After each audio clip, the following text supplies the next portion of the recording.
Hi all, welcome to Managerial Finance. My name is Professor Richard Harrigill. I'm the instructor for this class. Today is the 3rd of January 2021. As you can see, I still have my Christmas decorations up. I'm at my home in Casa Grande, Arizona, where I live part-time.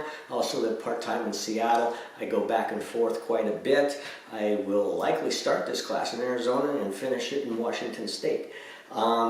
Things don't change much in this class, and so if I'm teaching this class again in July or August, you might see this same video, and I'll just again say Happy New Year to you in August or whenever it is, and hope that 2021 has so far been better than 2020. So let's talk about some of the things that you need to know about in this class. I'm going to be posting a lot of them, but I want to discuss them just a little bit with you. First thing is the book. The book is Foundations of Financial Management. It's the 17th edition. I just have the loose leaf version here that I've put in a binder, and that's what this is, but make sure it's the 17th edition. The previous editions, the fundamentals are all the same, but from time to time things change in tax law and just laws that corporations need to follow. In this particular version, it's the Trump tax cuts that took effect a couple years ago. That affected not only our individual tax rates, but it affected things for corporations. So that's incorporated in this. And again, even though the theories and everything is the same, there might be some quiz questions that might be specific to that new tax law. So it's going to be to your advantage to get that 17th edition.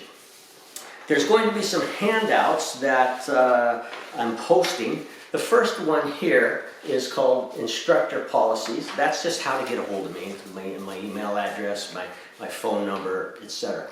The best way to get a hold of me is email. You can also get a hold of me through the messaging system on the online, but email is better, and if I reply to you, I'll likely reply in email. And if you need to talk to me, you can give me a call, that's fine. I've got hours here listed that are the best times to get a hold of me. And then it talks a little about late assignments. In general, I'm not going to accept late assignments.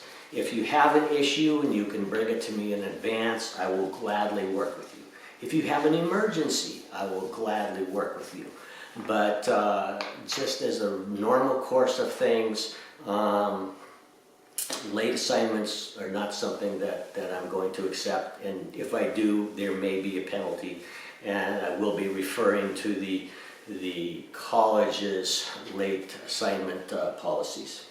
So that's the things that are in here. I want to talk a little bit about the main assignments that are going to be due throughout the course.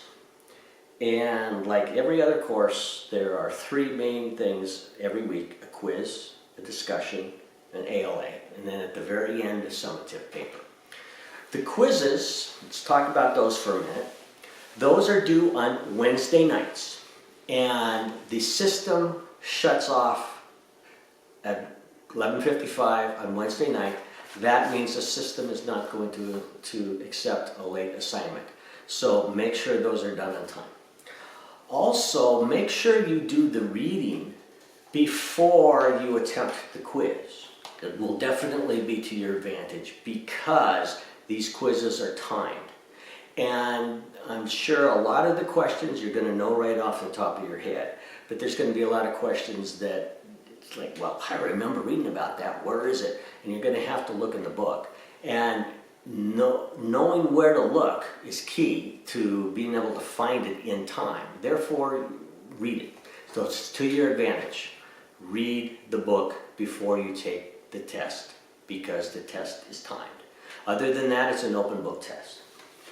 The second thing is the discussions. Discussions are due on Thursday night for your original post, and then on Saturday night for your replies. Okay?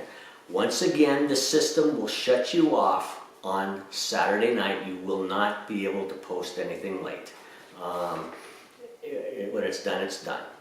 The exception will be week 1. Week 1 is kept open a few days longer, specifically because there's often times new students will come in late to the class that first week. Because the system isn't shut down until Saturday night, that means you can post your original initial posting late after Thursday night. But it will be marked down as late. You will get a 20% ding on that. I'll send out the more specifics on that. It's important that you get that first post out early because your fellow students need to have something to reply to, and especially when there's small number of people in the class. If the original posts aren't on time, you got nothing to reply to, and it makes it harder for everybody else. Okay? Make sure in your original post that you are answering the question posed specifically. And oftentimes there's multiple questions posed. For example, in week 1, there's two questions. Therefore, you should have 2 paragraphs, one for each question. Make sure that you answer it specifically. Okay? Then make sure each post that you have has a reference. Whether it be your initial post or your replies, they should have at least one reference. And it's okay to use the book, and we all use the book because the book is our textbook, but at least one of your posts each week, in whether it be the original or the replies, at least one of them should have a reference that's not your book, something else. Make sure it's authoritative. The final thing I want to talk about on discussions is the replies. Make sure that your reply adds to the discussion. You bring up something new, or you're not just saying, "Hey, great post, I really enjoyed it, good job," and gives a thumbs up. No, tell them why you thought it was a good post, or why they're all washed up and are wrong. Give us reasons, give us some more meat. Make the entire thread better because of your reply. So again, discussions due Thursday on the initial, Saturday on the replies, and it will be cut off. The ALAs are due on Sunday night every week, and all the weeks except week 2 in this class, you're going to do an Excel spreadsheet. In week number 2, there's going to be paper. So let's talk first about the Excel spreadsheets. You do not need to be an Excel wizard, but you need to have at least a basic understanding of using Excel. Otherwise, you're going to have a hard time doing this assignment. There are some tutorials that are YouTube videos that are posted in the online course. If you're not familiar with Excel, please do that. Because if you don't know Excel, then that might be, these assignments might prove difficult. Not because of the content, but just because you got to learn Excel. So if there are issues with it, let me know. Maybe I can help point you to some other things. So what you're going to do is you're going to open up a template. We'll give you all the problems in an Excel template. You'll do your work in that template. Then you'll save it. You'll rename it to something with your name on it. And then where you submit it, you're going to submit that as an attachment.